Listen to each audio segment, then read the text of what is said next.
Have you ever gazed up at a beautiful historic building and wondered what secrets lie hidden within its walls? Each one is a little time capsule demonstrating the evolution of nations, of changing tastes and fashions, and of people across the ages who have lived and worked within its shadow. The story of each building is hidden in plain sight. You just need to know where to look. I'm Professor Janina Ramirez, and this is a spotter's guide to your high street's architecture.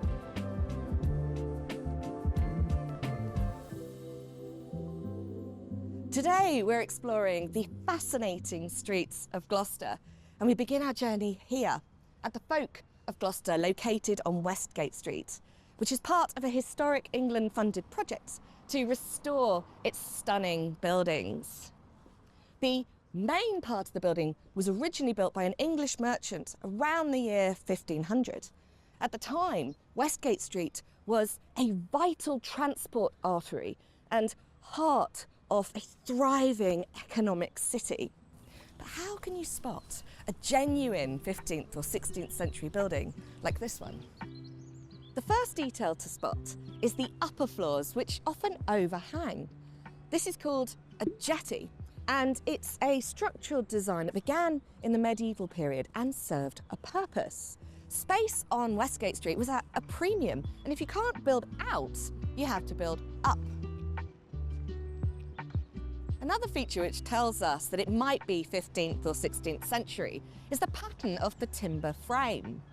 The pattern of packing lots of timbers close together is known as close studding. This technique was expensive, far more decorative than structural. But where better to display your wealth than on bustling Westgate Street? The Folk has recently had its facade restored as part of the High Street Heritage Action Zone. And the vibrant, colourful lime wash, based on authentic colours of the period, really makes it stand out on the street front now.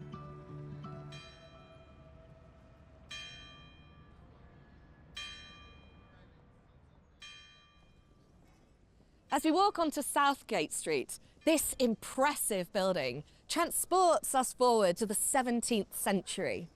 It was built as a home for the Mayor of Gloucester between 1664 and 1665, during the reign of King Charles II. This elaborate 17th century timber facade is a brilliant example of changing architectural tastes and styles. Late 17th century architecture is a real transitional stage where they're beginning to embrace more classical features. If you look above the first floor windows, there are these triangular shapes known as pediments. These are a feature carried over from ancient Greek architecture. You can also see these impressive looking Doric pilasters. You may be surprised to know that these columns aren't offering any support at all.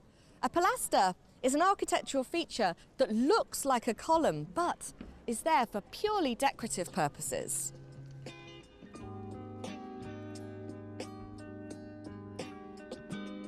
As we return to Westgate Street, we see a building which demonstrates how classical features came to dominate English architecture in the 18th century. This was inspired by the classicism of Italy and the continent. Everything had to be in proportion, and there was a new appreciation for symmetry, which was considered the key to true architectural beauty. You might also be able to see up there a parapet, which is a low protective wall that runs along the edge of the roof. Roof structures were designed to be invisible from street level to carefully maintain this sense of proportion.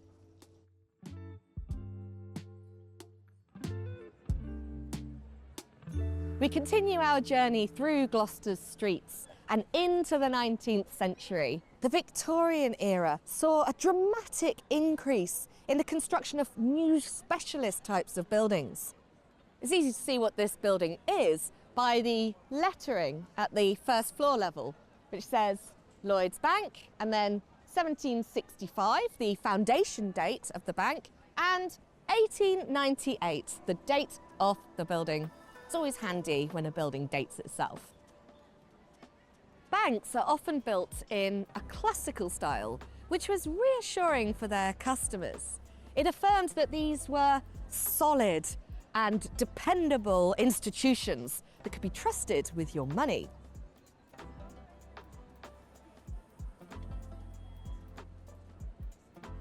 We mark the end of this spotter's guide by thinking about the Second World War onwards. Like it or loathe it, this era defines our high streets.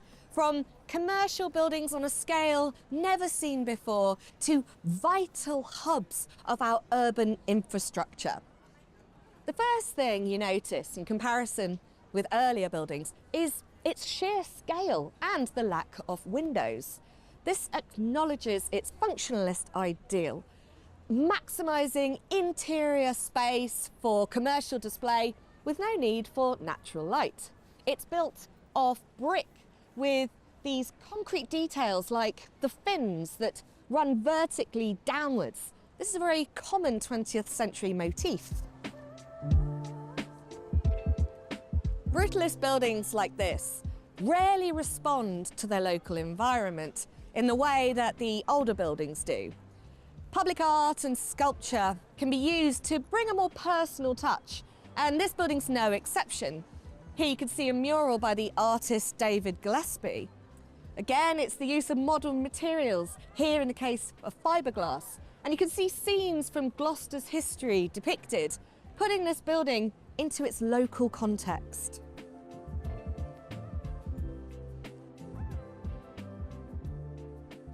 Our high streets are unique time capsules.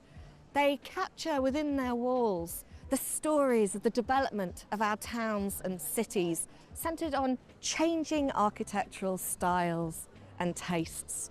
Many of these stories are hidden in plain view if you just know where to look for them. We hope that we've been able to show you a few features so that you can look at the buildings around you.